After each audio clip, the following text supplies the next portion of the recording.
The trail seemed safe. The dog said otherwise. Nobody in the family had seen anything like it before. Not once in the years they had kept Diesel, the mixed-breed dog who had come into their home as a puppy and grown into something steady, watchful, and entirely their own.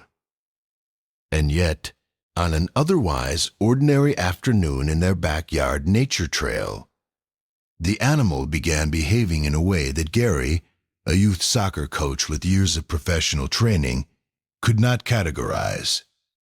Diesel wouldn't stop circling.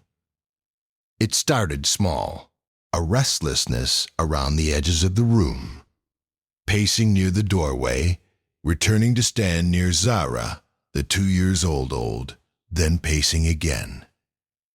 Gary assumed it was heat, assumed it was boredom, assumed it was the sound of a garbage truck 3 streets over that she hadn't heard, but the animal had.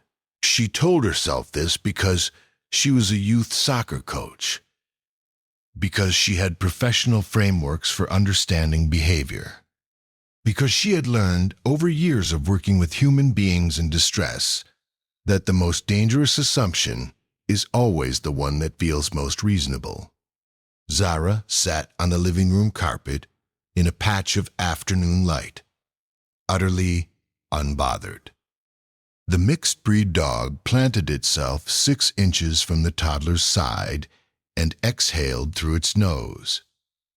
3 long, deliberate breaths, each one directed at the child's face. "Stop that," Gary said. The dog looked at her for exactly 1 second, then looked back at Zara. This happened 4 times, 5 times. The animal was not aggressive, was not panting, was not seeking attention. It was, in the most precise language available, working. Doing something with a focus and a quiet urgency that Gary did not have a word for, and therefore tried to dismiss. She called her partner. She said the dog was acting strangely. She was told dogs do that sometimes.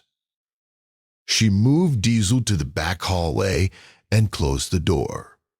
The animal sat against it, did not scratch, did not whine, simply sat there and pressed its body flat against the wood, as if creating a seal between the hallway and the room where the baby was.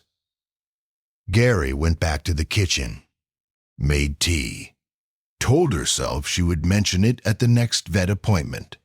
She did not mention it, because 18 minutes later, everything else erased the need. Zara had been quiet for 6 minutes, which Gary had registered as peaceful, when the sound from the baby monitor shifted. Not crying, something before crying, a sound she had never heard from her own child, soft and wrong in a way that moved her across the house before she had decided to move. She found Diesel already there. The mixed-breed dog had crossed the hallway from a closed door. Later, the family would not be able to explain how. The door would show no marks, no damage. The dog would simply have been where it needed to be, stationed 12 inches from Zara, watching the child's chest with the particular focused stillness of an animal that is counting breaths. What Gary found was this. A timber rattlesnake had coiled beneath the leaf pile at the end of the garden path. She called emergency services from a position on the floor she could not remember reaching. She gave the address. She gave the symptoms. The dispatcher asked her to stay on the line, and she did, while Diesel sat beside Zara without moving, without shifting, without once turning away from the child's face. The paramedics arrived in 11 minutes. The lead paramedic, 6 years working pediatric response, knelt beside the child and looked up at Gary and said something she has not been able to repeat out loud without her voice breaking. That if she had found them 20 minutes later, they would be having a very different conversation right now. She asked about the dog. The paramedic looked at Diesel, still stationed at the child's side in the corner of the room, and said that she had heard stories about animals like this, that the ability to detect biochemical changes the human sensory system cannot register was documented, studied, and real. That this dog had been doing exactly what medical alert dogs are trained to do, without ever having been trained to do it. Gary went back to the hallway that afternoon and stood in front of the closed door Diesel had pressed against for 19 minutes. She stood there for a long time. She thought about everything she had told the dog to stop doing. Every dismissal.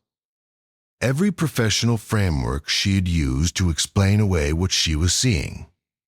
She thought about what it means to be trained in something and still miss the most important signal in the room. Diesel found her there, pressed its forehead against her knee, and that was all.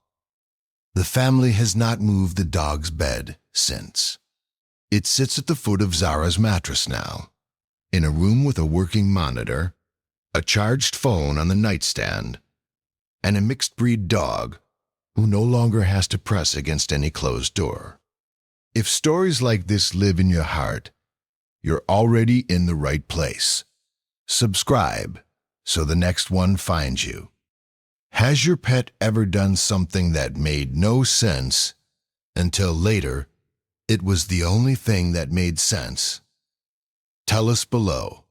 She still keeps the paramedic's card on the refrigerator. Not as a reminder of how close it was. As a reminder that the first warning came from 4 legs and a nose that knew exactly what it was doing, long before any human in the house was ready to listen. Every guardian deserves recognition, even the ones who never asked for any. Subscribe so you never miss the next story. Some forms of intelligence don't ask to be understood. They simply show up. They pace. They press. They plant themselves between the danger and the child. And they wait for the world to catch up. The next story begins with a single moment nobody thought to question. You won't want to miss it.